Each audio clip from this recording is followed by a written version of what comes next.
이름으로 사랑합니다.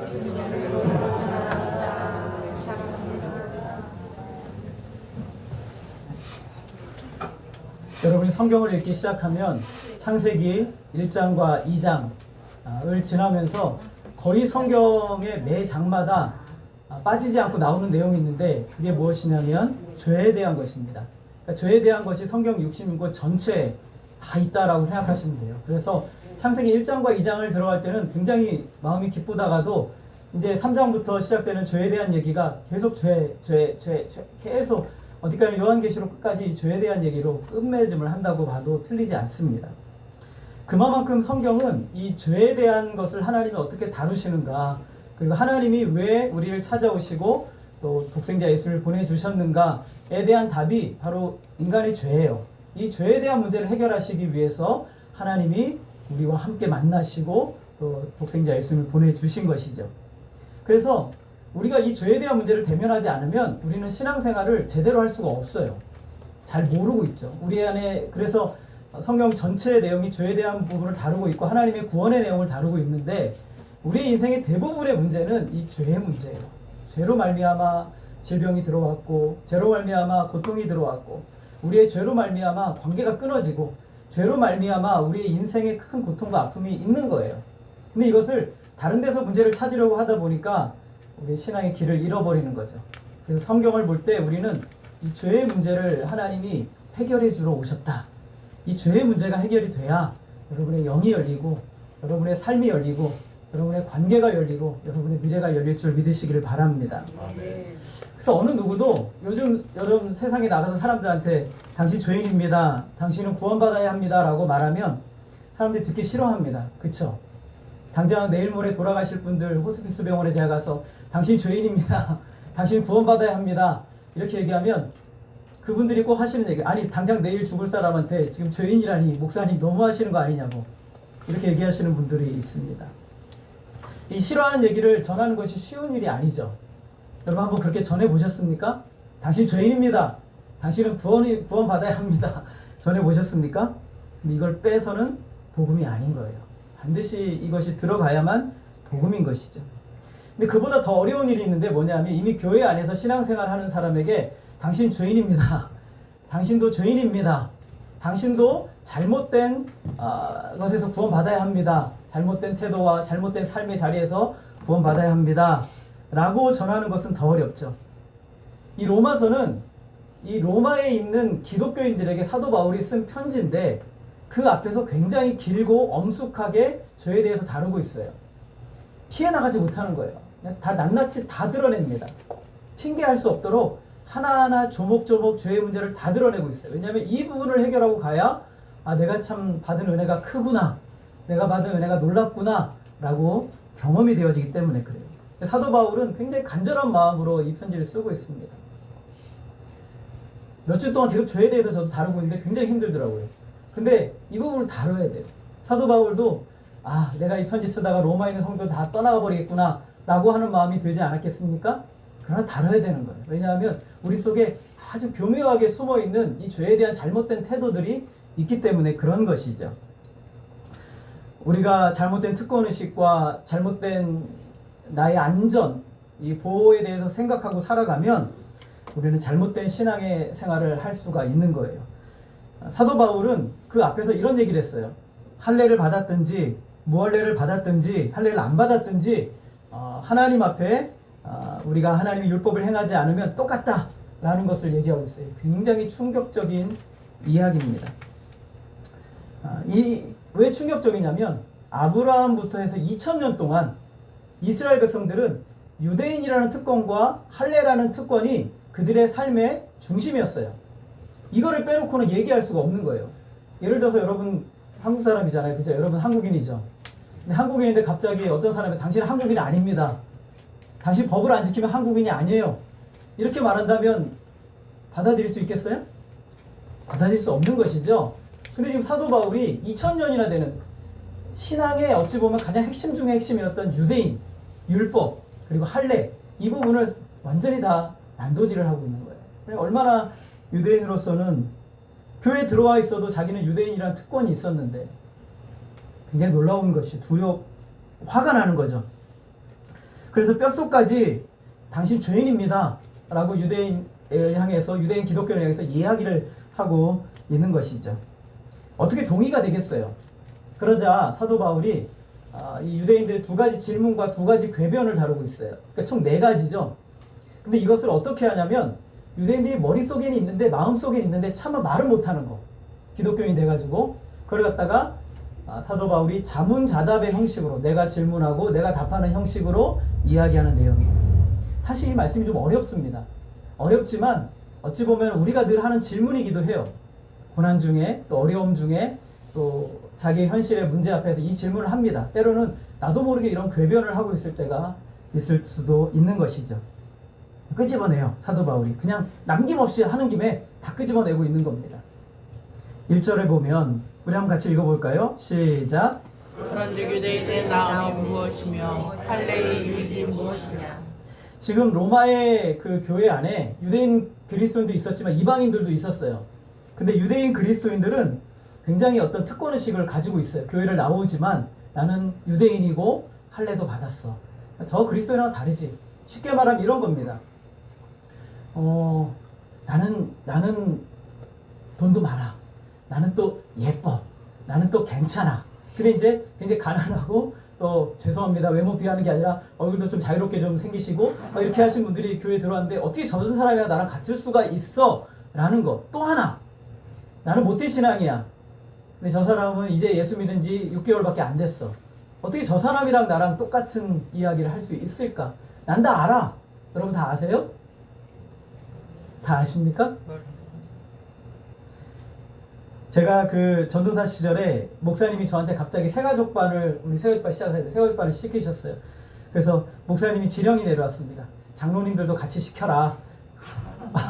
제가 그때가 그때 제가 30살이었어요.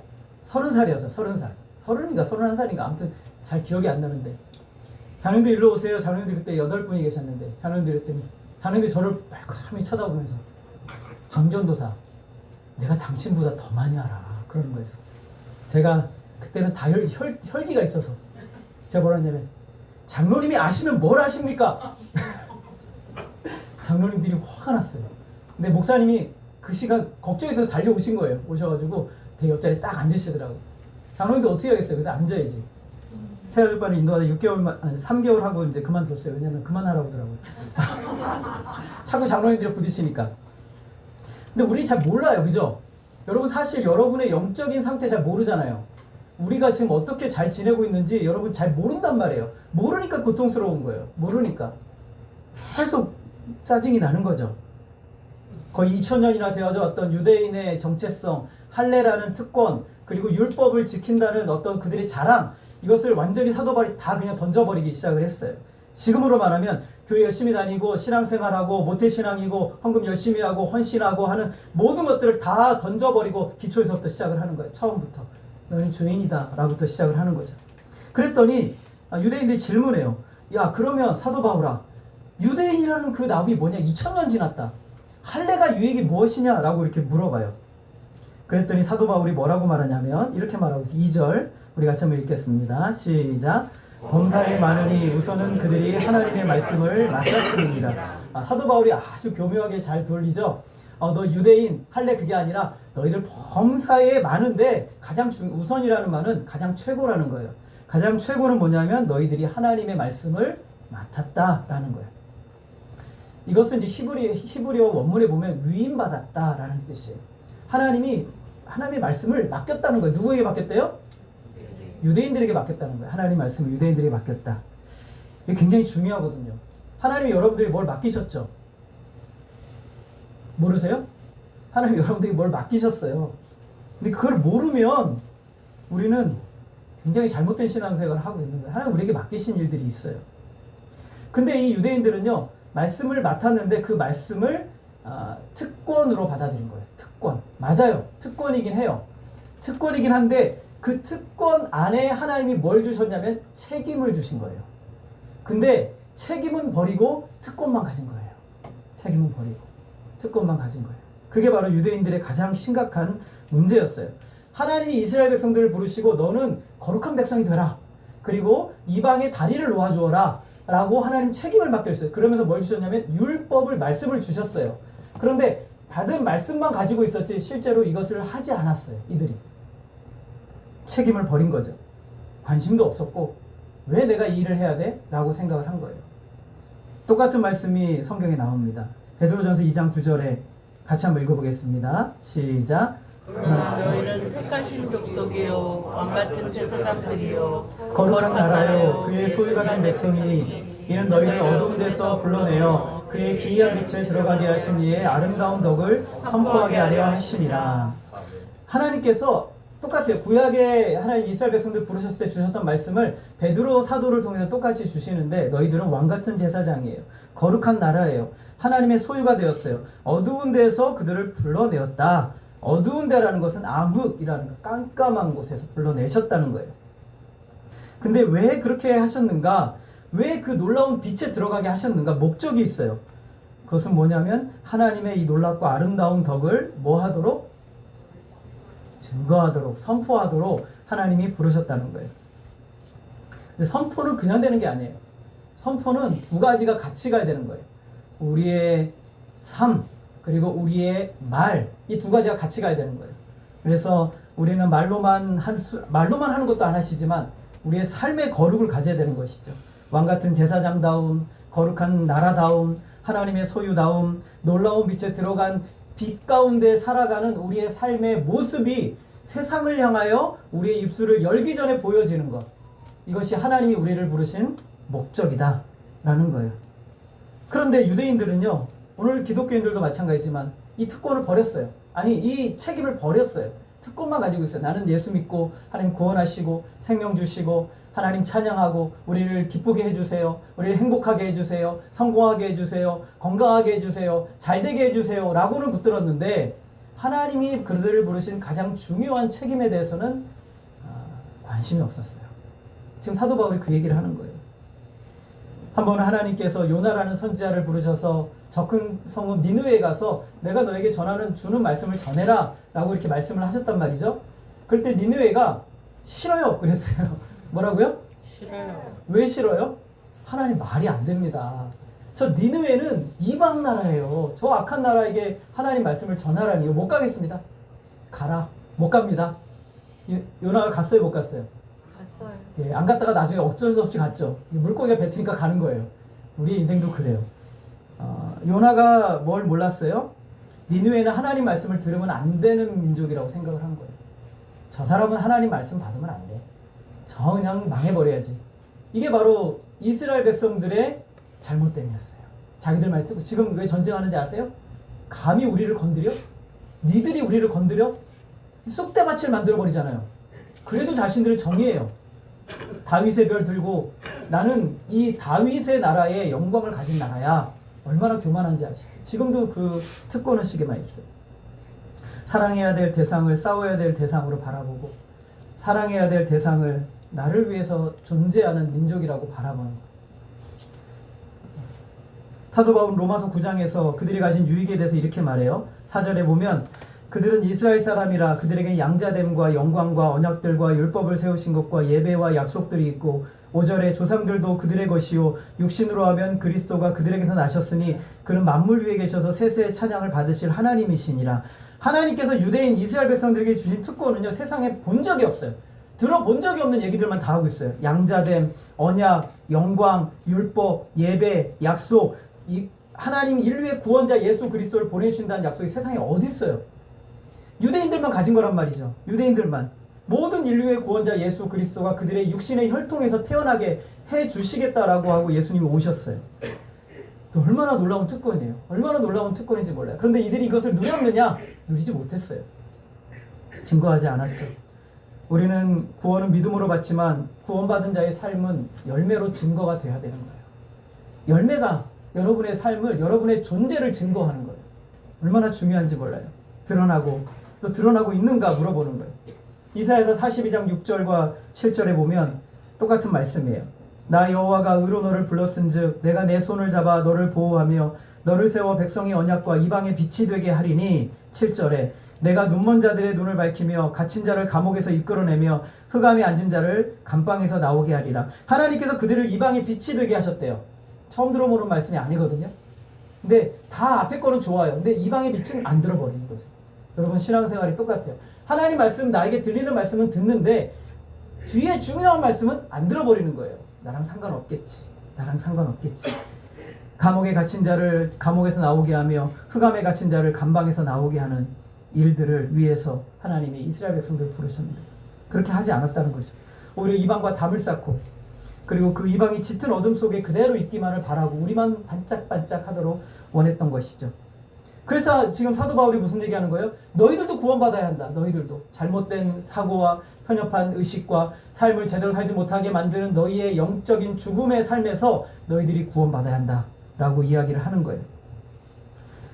이렇게 얘기를 하자 유대인들이 두 번째 질문을 합니다. 3절 한번 같이 읽어볼까요? 시작. 어떤 자들이 믿지 아니하였으면 어찌하리요? 그 믿지 아니함에 하나님의 믿으심을 폐하겠느냐? 여기까지 얘기를 들으니까 유대인들이 이제 질문을 하는 거예요. 유대인들 질문하는 거 되게 좋아하거든요. 당신 말대로 유대인 중에 몇 사람이 하나님의 율법을 순종하지 못해서 구원을 받지 못한다면 이것은 하나님이 우리와 약속하신 것을 하나님이 일방적으로 깨는 게 아니냐? 하나님 신실하지 못하다. 하나님 우리가 약속했거든요. 하나님이 약속하셨는데 그걸 약속을 깨는 게 아니냐라고 말해요. 어떻게 그런 하나님을 우리가 신뢰할 수 있겠느냐라고 물어보는 거예요. 여러분 하나님이 여러분과 약속해서 하나님이 여러분 약속을 깬다면 여러분 하나님 믿으실 수 있겠어요? 못 믿죠. 하나님이 약속을 깨는 하나님을 어떻게 믿을 수 있겠어요? 그랬더니 바울이 뭐라고 말하냐면 하나님을 신뢰할 수 없다니. 하나님을 신뢰할 수 없다니. 그러면서 무슨 얘기를 하냐면 여러분 하나님께서 여러분이 하나님 앞에 불순종하고 죄를 범하는데 하나님이 괜찮다 아무 문제 없다 아무 걱정 없다 넌 유대인이니까 넌 기독교인이니까 괜찮아 라고 한다면 그 하나님이 공의로운 분이십니까? 공의로운 분이 맞으세요? 아니시죠?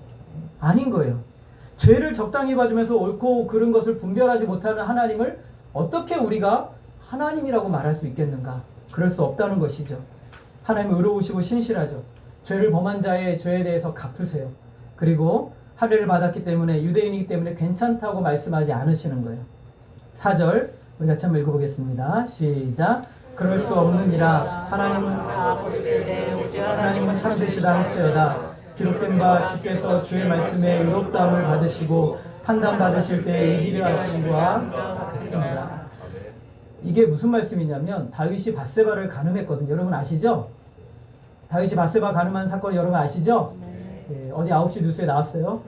다윗이 밧세바를 간음했는데 다윗이 이제 보냈어요. 밧세바를 보냈더니 덜컥 임신을 해버린 거예요. 그래서 다윗이 걱정이 돼가지고 어떻게 했냐면 그 다윗의 남편이 그 밧세바의 남편이었던 우리야를 제거하려고 생각을 하다가 어떻게 했냐면 전장에 나가서 맨 앞에 선봉에 우리야를 세우고 그리고 나머지 군사들은 다 빠지게 요압한테 명령해가지고 우리야가 죽어요. 그래서 이제 밧세바를 통해서 10개월이 지난 다음에 애가 태어났어요. 여러분 하나님이 왜 다윗한테 뭐라고 얘기 안 하셨어요? 유대인이기 때문에? 왕이기 때문에? 할례 받았기 때문에? 아니라는 말이에요. 하나님이 다윗에게 은혜를 베풀고 있었던 거예요. 그래서 애가 태어났어요. 태어나서 잘 자라면 좋겠는데 아프잖아요. 하나님이 그때 나단이라는 선지자를 보내셔서 하시는 말씀이 네가 죄를 범했다. 네가 심각한 죄를 범했다. 라고 말씀하세요.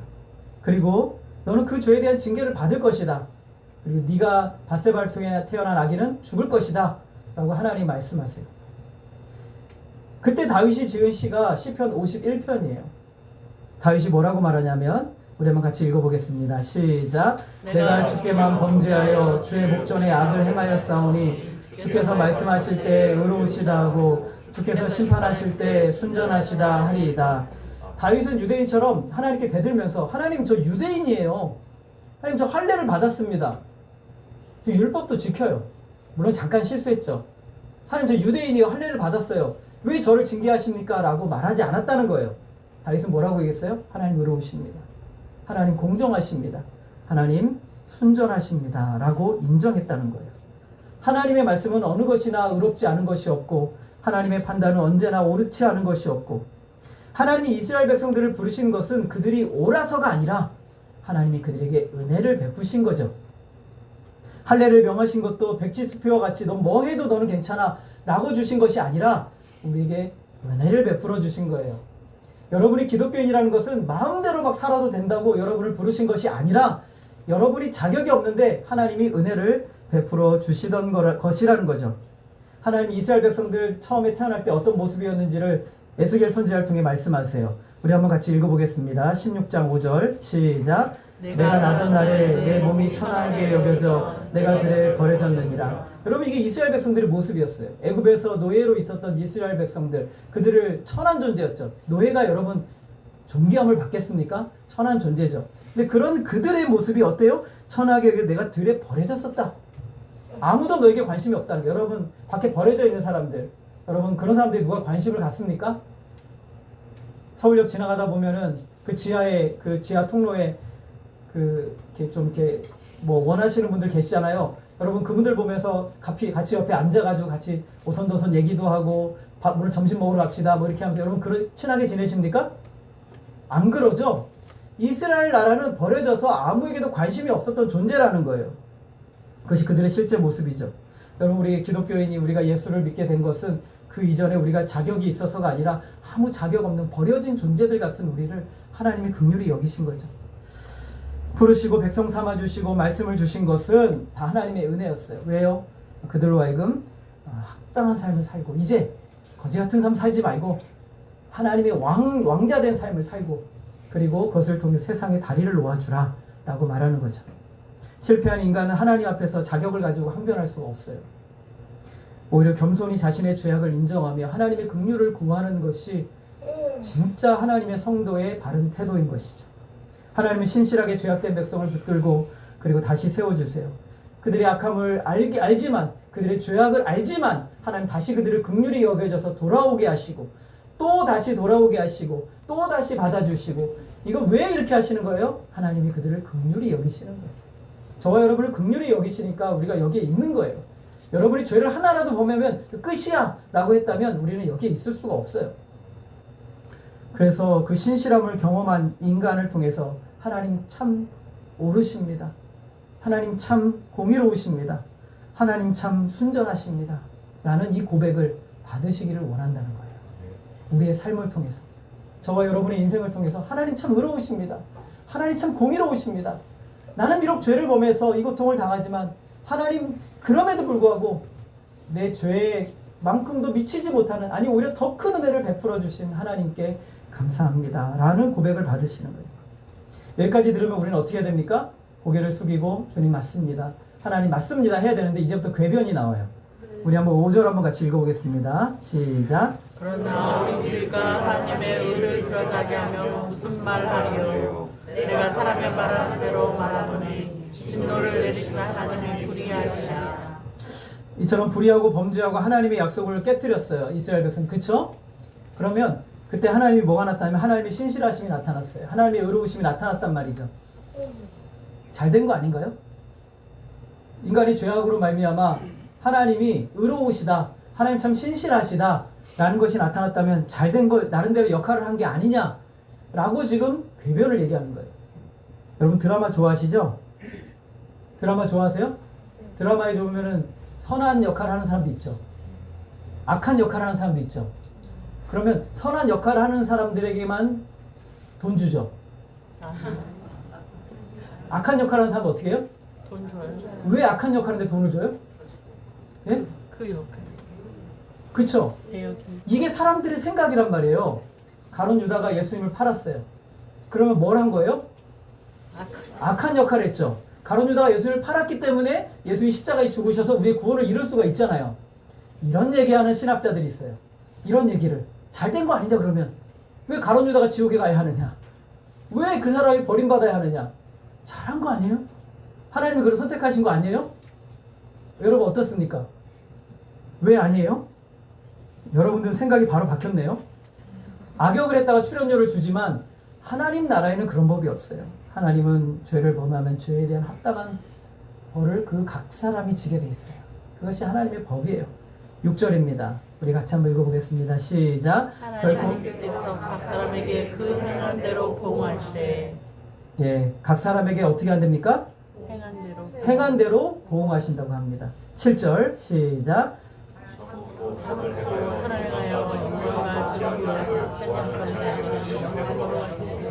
예, 어떻게 한답니까? 각 사람, 여러분 한 사람 한 사람이 행한 대로 하나님 보응하신대요. 여러분 이거 지금 기독교인들에게 말씀하는 거예요. 참고 선을 행하여 영광과 존귀와 썩지 아니함을 구하는 자에게는 뭘로 하시고요? 영생으로 하시고, 하나님의 공의로운 심판자시죠. 죄를 그냥 없었던 걸로 얘기하지 않으세요. 죄는 반드시 책임을 당해야 돼요. 우리 주님이 십자가에서 우리를 위해 죽으셨잖아요.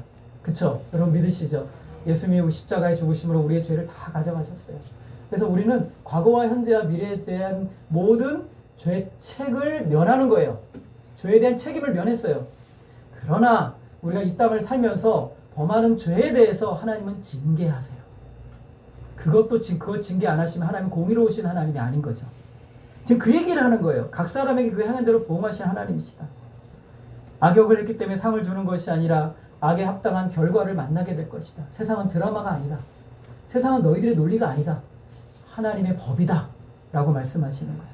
로마서 6장 1절과 2절 같이 읽겠습니다. 시작. 은혜를 더하게 하려고 죄에 거하겠느냐? 그럴 수 없느니라. 죄에 대하여 죽은 우리가 어찌 더 가운데 여러분 죄에 대해 죽으셨습니까? 죽으셨습니까? 죽었어요 여러분. 죽었습니다. 예수님 십자가 위에서 여러분의 죄도 죽었어요. 그 죽은 거를 다시 살려내려고 하는 우리의 잘못된 생각들을 꼬집는 거예요. 은혜를 더하게 하려고. 하나님 내가 오늘 죄를 지었고 또 회개하면 하나님 은혜 베풀어 주시죠? 여러분 그렇습니까? 네. 예, 그러세요. 또 내일 또 죄를 짓고 회개하면 또 용서해 주시죠? 네. 여러분 그렇습니까? 네, 그렇습니다. 여러분 365일 맨날 죄를 짓고 하나님께 용서를 구하면 용서해 주십니까? 네. 예, 그렇습니다. 그런데 사도 바울은 어떻게 진짜 그리스도인이 그런 삶을 살겠느냐는 거예요. 그럴 수 없다는 거예요. 진짜 예수 믿는 사람이라면 그럴 수 없다는 것이죠. 그럴 수 없다는 거예요. 갈라디아서 6장에서도 동일한 진리를 말합니다. 제가 읽어볼게요. 7절에 보면 스스로 속이지 말라. 하나님은 업신여김을 받지 아니하시나니 사람이 무엇으로 심든지 그대로 거두리라. 자기의 육체를 위하여 심는 자는 육체로부터 썩어질 것을 거두고 성령을 위하여 심는 자는 성령으로부터 영생을 거두리라. 지금 사도 바울이 굉장히 충격적인 단어를 계속 쓰고 있어요. 영생이라는 단어를 우리가 예수 믿으면 주시는 거잖아요. 그래요 안 그래요? 맞습니다. 영생은 예수님 믿으면 그 생명이 영생은 하나님의 생명이거든요. 하나님의 생명을 저와 여러분에게 주시는 거예요. 그래서 영생이 있어요. 그런데 성령을 위하여 심는 자에게만 영생을 주시고 육체를 위하여 심는 자는 육체로부터 썩어질 것을 거둘 것이다 라고 말하는 거예요.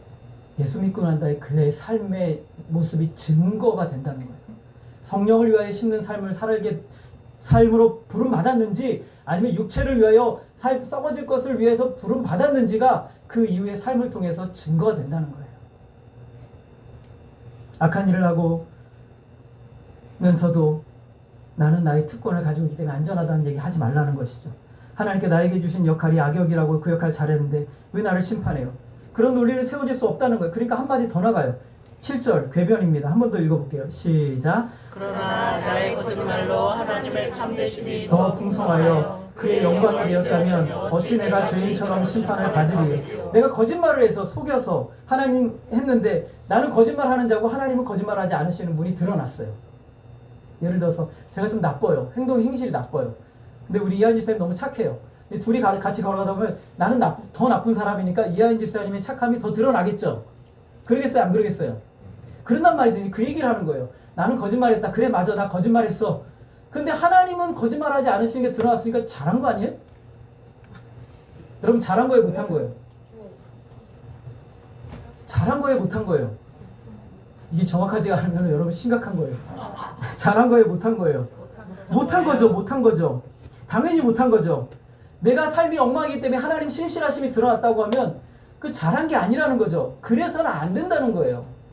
성경은 철저하게 우리로 하여금 네 잘못 살아서 나를 드러내라 하나님이 그런 게 아니라 너는 나와 같이 완전하라. 나와 같이 살아라. Just like Jesus. 예수님처럼 살아라. 라고 오늘 우리를 부르셨단 말이에요.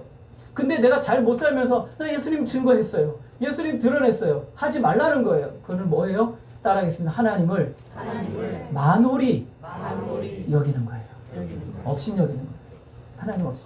나 예수님 믿어요. 예수님 사랑합니다. 근데 삶에서는 죄송합니다. 제가 이런 표현 이제 예수 믿고 잘 안 쓰는데 개차반처럼 막 살아내는 거예요.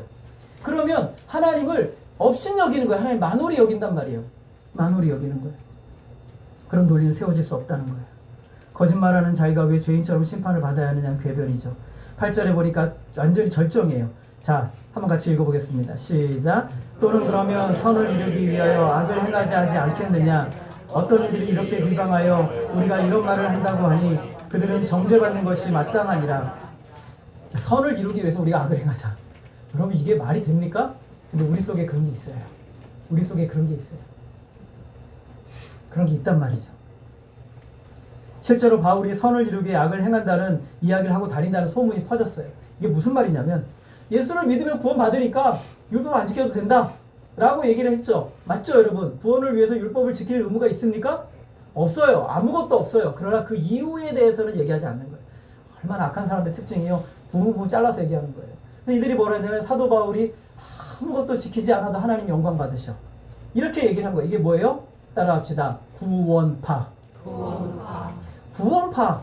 여러분 근데 우리 기독교인들이 구원파적인 교리를 너무 많이 가지고 있어요. 예수 믿으면 아무렇게나 살아도 된대요. 이미 구원 받았어요. 그러니까 우리는 그냥 행복하고. 그래서 여러분 구원파에서 제일 많이 하는 단어가 뭐냐? 기쁨이에요. 구원의 기쁨 있죠. 근데 구원의 기쁨은 삶으로 드러나요. 근데 이 사람들은 구원만 받으면 된대요. 맞아요. 그런데 이들의 특징은 그 이후의 삶에 대해서 무시해봐요. 우리는 이미 완전해졌으니까. 아니요. 우리는 구원을 이루어 가야 되는 존재예요. 구원을 이루어 가야 돼요. 믿기만 하면 구원 받는데 왜 악을 행한다고 하더라도 하나님께서 왜 구원을 빼앗으시겠느냐라고 얘기를 하는 거예요. 잘못된 표현이에요. 왜냐하면 사도 바울은 끝까지 끊임없이 했던 얘기가 있어요. 우리가 예수를 믿음으로 구원을 받아요. 구원을 받은 자의 하나님의 특별히 따라 나오는 자연적인 것이 있는데 뭐냐면 너무 감사해서 너무 기쁘고 고마워서 이제는 구원받은 삶을 말씀을 순종함으로 거룩의 삶을 추구하며 살아가게 된다는 거예요. 이게 하나님의 구원의 완성이에요. 하나님의 구원의 완성은 성화를 넘어 영화로 가는 거예요. 구원의 완성은 내가 예수 믿고 구원받았다 해서 시작을 해서 그리고 그것이 성화를 통해서 이루어져서 영화에서 완성이 되는 거예요. 이 성화의 삶을 무시하니까 우리 그리스도인의 삶이 엉망인 거예요. 엉망인 거죠. 요한일서 3장 9절 우리 한번 같이 읽어보겠습니다. 시작. 하나님께로부터 난 자마다 죄를 짓지 아니하나니 이는 하나님의 씨가 그 속에 거함이요 그도 범죄하지 못하는 것은 하나님께로부터 났습니다. 여러분 하나님께로부터 난 자마다 죄를 짓지 않는데요. 여러분 어떻습니까? 기독교인들 교회를 향해서 말한 거예요. 요한이 왜 죄를 짓지 않는가? 여러분 죄를 지으시죠? 저도 죄를 짓습니다. 우리 육체 안에 죄가 남아있어서 죽는 날까지 이 죄에서 벗어날 수가 없어요. 근데 이게 무슨 말이냐면 죄를 짓지 않는다라는 표현은 의도적으로 반복해서 하나님 말씀하세요. 나는 내 삶 살 거예요 라고 하는 그런 강팍한 마음으로 죄를 짓는 태도를 얘기하는 거예요. 이런 죄를 짓지 않는다는 거예요. 반복해서 하나님 말씀하세요. 많이 말씀하세요. 좋습니다. 아멘 할렐루야. 그러나 나는 내 마음 내 맘대로 살래요 라고 하는 죄를 짓지 않는다는 거예요. 그럴 수가 없어요. 고통스러워요. 괴로워요. 요한복음 14장 21절에 예수님께서 말씀하셨어요. 나의 계명을 지키는 자라야 나를 사랑하는 자니 나를 사랑한 자는 내 아버지께 사랑을 받을 것이요 나도 그를 사랑하여 그에게 나를 나타내리라. 여러분 하나님 만나셨습니까?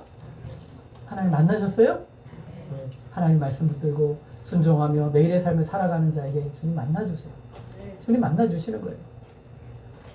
참된 성도는 하나님을 대항하며 자신의 죄를 항변하며 마음대로 살려고 하는 악한 마음을 품을 수가 없어요. 고통스러워요. 아니 그렇게 하기도 해요. 그런데 그럴 때 어때요? 마음에 고통스러워요. 자기 영혼을 찌르고 절망하고 그리고 괴로워요. 너무 괴롭고 슬프고 힘들어요. 내 사랑하는 하나님 마음을 아프게 한 거예요. 죄는요 하나님이 나를 징계하시는 그런 개념으로 보는 게 아니라 사랑하는 하나님 마음을 아프게 하는 거예요.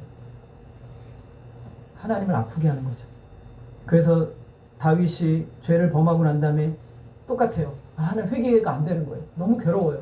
회개를 안 해서. 그래서 어땠어요? 32편 3절 우리 같이 한번 읽겠습니다. 시작. 내가 입을 열지 않을 때에 주를 실성함으로 내 뼈가 쓰라렸다. 입을 열어서 회개해야 되는데 회개가 안 되는 거예요. 회개를 못 하겠는 거예요. 왜요? 하나님 앞에 나아가는 게 너무 두려워, 괴로워, 너무 힘들어, 마음이 너무 힘든 거예요. 그래서 종일 씨름함으로 뼈가 쇠하였대. 뼈가 쇠한다는 건 뭐냐면 뼈가 말라버리는 거예요, 여러분. 뼈가 마르면 어떻게 돼요? 부러지죠. 뼈가 마르면 부러지는 거예요. 그 정도의 고통을 당하는 거예요. 사도 다윗이 이렇게 고백해요. 32편 1절에 보면 허물의 사함을 받고 자신의 죄가 가려진 자가 복이 있도다. 어떤 사람이 복이 있어요? 죄 사함을 받은 사람이 복이 있다. 여러분, 하나님 난 범죄했습니다. 하나님 저 오늘도 실패했네요. 하나님 고통스럽습니다 하고 하나님께 나아가서 그래 내 자녀야. 그래 네가 죄를 인정하고 나 오늘 내가 너희 모든 죄를 용서해주고 다시 품어주고 하겠다. 이 고백을 이 마음을 가진 사람이 어떤 사람이 복이 있는 사람이에요. 이 삶을 사는 사람이 복이 있다는 거예요. 매일 매 순간 자신의 죄인됨을 인정하고 십자가 앞에 나 자유와 기쁨을 누리는 거예요. 매일매일 매 순간 우리는 그런 거예요. 자신의 죄를 항변하는 것이 아니라 주님 앞에 자기의 죄를 인정하며 나아갈 때 진짜 소망과 큰 확신을 누리게 되는 거예요. 시편 32편 6절 다윗이 말합니다. 우리 한번 같이 읽겠습니다. 시작. 이로 말미암아 모든 경건한 자는 주를 만날 기회를 얻어서 주께 기도할지라 진실로 홍수가 범람할지라도 그에게 미치지 못하리이다. 자, 하나님 앞에 하나님 제가 죄를 들고 나왔어요. 용서해 주세요. 그러면 그래 오늘 내 열대만 맞자. 이렇게 하신다는 거예요? 오늘 다윗이 뭐라 하냐. 내가 하나님께 회개하며 나아갔더니 주님 나를 만나주셨네. 주님 만날 기회가 되었네. 그래서 어떻게 돼요? 홍수가 범람할지라도 인생의 문제가 내 앞에 닥쳐올지라도 나에게 미치지 못할 것이다. 왜냐하면 주님이 나의 보호자가 되시니까. 자, 이런 얘기하니까 어떤 사람은 일부러 죄를 좀 범해서 주님 좀 만나야 되겠네. 이러면 이제 심각한 문제가 생기는 거예요. 오늘 우리의 마음이 그런 상태로 자꾸 가는 거예요. 그래서 사도 바울이 지금 이런 질문들을 계속 가지고 오는 이유가 있어요. 우리 속에 있는 교묘한 죄성들이 끊임없이 자기를 항변하고 나를 항변하려고 하는 그런 욕구들이 우리 안에 있기 때문에 가지고 나가는, 그게 아니죠. 하나님 언제든지 가난한 심령을 가지고 슬픈 마음을 가지고 애통하는 마음을 가지고 하나님께 나아가는 사람들을 만나주시고 그들에게 놀라운 긍휼을 베풀어 주신 하나님이신 거예요. 유대인들의 문제가 있어요. 이들은 자신의 잘못을 조금도 인정하지 않았어요. 하나님과 자기들은 언약의 당사자들이기 때문에 내가 잘못되면 하나님도 잘못된 거야 라고 생각한 거예요. 여러분 신앙에서 내 신앙이 잘못되어 있으면 하나님도 잘못된 거야. 하나님 틀렸지. 저는 이런 얘기 하시는 분들 되게 많이 들었어요. 어떤 분이요, 예전에 제가 우리 교회는 그런 분들이 안 계세요. 전에 교회에 있는데 굉장히 막 영적이라고 하시는 분이 와가지고 저한테 이제 상담을 요청하시더라고요. 상담이 아니라 저를 좀 가르치려고 그러셨던 것 같아요. 그러면서 목사님 제가 이런 경험을 해보니까 진짜 하나님 말씀이 맞긴 맞는데 조금 부족해요. 이게 제가 경험해보니까 이게 맞는 것 같아요. 그럼 뭐가 맞아요? 하나님 말씀이 맞아요. 내가 인생을 살아보니까 하나님이 이렇게 내가 고통스럽고 괴로운데 하나님 말씀대로 사는 거 참 어려워. 하나님 말씀 잘못됐고 나는 내 힘드니까 이렇게 살아야 돼. 뭐가 맞아요, 여러분? 하나님 말씀이 옳아요. 언제나 하나님 말씀이 옳아요. 여러분 사는 비결은 하나님 말씀 앞에 납작 엎드리는 거예요. 인정하는 거예요. 그것이 사는 비결이에요. 자기 위선, 형식주의를 정당화하려고 합니다. 사람이 완악해지는데 세 가지 단계가 있어요. 성경을 보면 세 가지 단계로 사람의 마음이 딱딱해져요. 첫 번째는 죄를 범할 때, 아주 이건 기초적인 단계예요. 죄를 범할 때 그 다음에 태도가 중요해요. 두 번째, 회개하지 않는 것. 그 다음에 세 번째가 심각해요. 회개하지 않으면서 사람들이 뭘 하냐면 자기 행동을 정당화해요. 행동을 정당화한단 말이죠. 그래서 하나님께서 이스라엘 백성들에게 뭘 하냐면 너희들 마음이 완악하다라고 말했어요. 완악하다는 것은 여러분 짐승을 한 마리 키우는데 짐승이 너무 고집스럽고 말을 안 들어요. 이 짐승이 말을 안 들어 목줄을 해놔도 말을 안 듣고 펄쩍펄쩍 뛰면서 막 죽으라고 막 이러는 거예요. 그 표현할 때 완악하다라고 표현을 쓰는 거예요. 완악하다. 왜 완악해졌어요? 마음이 딱딱해졌어요. 그런데 자기 행동을 정당화하면 마음이 굳어지거든요. 그럼 그때부터 하지 않는 게 있어요. 말씀을 들으려 하지 않아요. 기도하지도 않고 찬양과 감사가 사라져요. 하긴 해요. 형식적으로. 형식적으로 기도합니다. 형식적으로 말씀도 봐요. 형식적으로 예배도 드립니다. 그러나 아무런 감동도 감격도 그 말씀 앞에서 나에게 주어지는 것도 없어요. 여러분 자신을 점검해 보세요. 여러분이 세 가지 단계 중에 어디에 있어요? 회개하지 않는 것, 아니 죄를 지은 상태, 회개하지 않는 상태, 그리고 자기 행동을 정당화하는 상태. 이 다음에 마음이 굳어지는 거예요. 그러면 우리가 하나님 앞에 나와도 나온 게 아닌 거예요. 제가 출애굽기 말씀드릴 때 한번 말씀을 드렸나요? 하나님께서 모세에게 시내산에 올라라고 말씀하셨어요. 근데 굉장히 특이한 표현을 쓰세요. 여러분, 올라와 있어라 라고 하면 되잖아요. 하나님께서 이렇게 말씀해요. 올라와 앉아서 나와 함께 거기 머물러 있어라. 그러니까 있으라는 표현을 한 4번 정도 반복하는 거예요. 여러분, 교회 나와서 예배드리고 있을 수 있어요. 근데 하나님은 뭘 원하냐면 하나님의 말씀을 듣고 있는 그 상태를 원하는 거예요. 하나님과 함께 있는 상태. 모세를 향해서 너는 거기 올라와 앉아서 있으라. 그리고 나와 함께 거기에 머물러 있으라. 이렇게 표현했어요. 하나님은 여러분 그냥 기도할 수 있어요. 근데 기도를 통해서 하나님을 만나고 있어야 돼요. 예배할 수 있어요. 예배를 통해서 하나님의 인재를 경험해야 되는 거예요. 하나님과 함께하는 삶을 나와 함께 살자라고 말하는 거예요. 모세에게. 율법만 듣는 게 아니라 오늘 우리의 신앙 말씀을 들리지 않고 기도하지 않고 찬양과 감사가 사라지고 의무적으로 신앙생활을 하게 된다면 우리는 심각한 어려움 가운데 질병 가운데 있는 거예요. 우리가 억울하고 고통스러운 일을 당해도 하나님은 오르세요. 믿으십니까? 잘못된 쪽은 나예요. 하나님은 아니에요. 어느 누구도 하나님이 옳다라고 겸손히 무릎을 우리는 어느 경우에든 꿇어야 되는 거예요. 이것이 하나님 마음에 할례 받은 진짜 하나님의 백성의 모습인 것이죠. 오늘 저는 여러분이 이렇게 기도했으면 좋겠어요. 성령께서 나의 딱딱한 마음을 새롭게 해주셔서 나의 숨은 죄도 보게 하시고 나로 하여금 하나님이 나에게 요구하시는 것이 무엇인지 보게 하여 주옵소서. 하나님, 나로 하여금 하나님의 원하시는 삶을 살아가는 그 기쁨과 감격이 내 속에 채워지게 하여 주옵소서. 매일매일 생활에서 우리가 하나님이 내가 다른 사람에게 욕하고 내가 그 사람들에게 하나님이 모욕당하지 않도록 내가 주의 말씀 따라가는 삶을 살게 해 주옵소서. 그래서 이런 삶을 살아갈 때 여러분, 하나님의 말씀 앞에 날마다 하나님께 회개하고 하나님 말씀 붙들고 믿음으로 살아가는 이 영적인 싸움을 싸워나가는 바로 그 사람에게 하나님은 길을 열어주세요. 하나님의 역사를 이루시는 거예요. 오늘 저와 여러분의 가장 심각한 문제는 죄를 품고서도 불을 품고서도 나는 괜찮다라고 착각하며 살아가는 인생인 거예요. 신앙의 기적은 하나님 안에서 이루어지는 거예요. 오늘 저와 여러분의 인생 주님 앞에 어떻게 살아갑니까? 오늘 사도 바울은 너희들의 질문 봐봐. 다 이거 가지고 있지? 그래, 그거 아니야. 그런 질문을 가지고 있으면 너희들의 영혼이 얼마나 심각한 상태인지 점검하라 라고 우리에게 말씀하고 있는 거예요. 오늘 우리는 100% 하나님께 순종할 수는 없어요. 연약하잖아요. 그러나 100% 하나님께 순종하며 말씀대로 살아가겠다라고 다짐하며 살아갈 때 하나님 저와 여러분의 인생을 책임지시고 진짜 기쁨, 진짜 평안, 진짜 생명의 역사를 경험하게 해주실 줄로 믿으시기를 바랍니다. 저와 여러분 이제 한 주의 삶으로 들어갑니다. 여러분, 하나님 내 속에 숨은 죄악을 보게 하시고 하나님 앞에 나아가 회개함으로 주님을 만날 기회를 얻어서 인생의 홍수가 범람할지라도 나에게 미치지 못하는 영적인 기적을 경험하게 하여 주옵소서. 하나님의 역사를 보게 하여 주옵소서.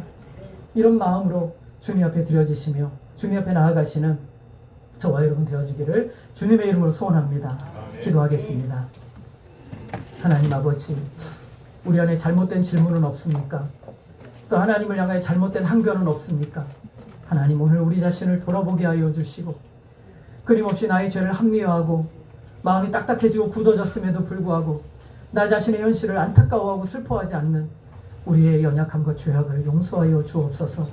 하나님, 이 시간 우리 자신을 다시금 돌아보게 하여 주시고 하나님 앞에 정직하고 진실하게 주님 앞에 나아가는 복된 이 시간이 되게 하여 주옵소서. 하나님, 우리 마음에 낱낱이 우리를 밝혀주셔서 하나님이 기뻐하시는 자리, 하나님이 원하시는 은혜의 현장으로 더 깊이 나아갈 수 있도록 역사하여 주시옵소서. 하나님만이 홀로 영광 받아 주시기를 간절히 원하오며 예수님의 이름으로 기도하였습니다. 아멘. 우리 272장입니다.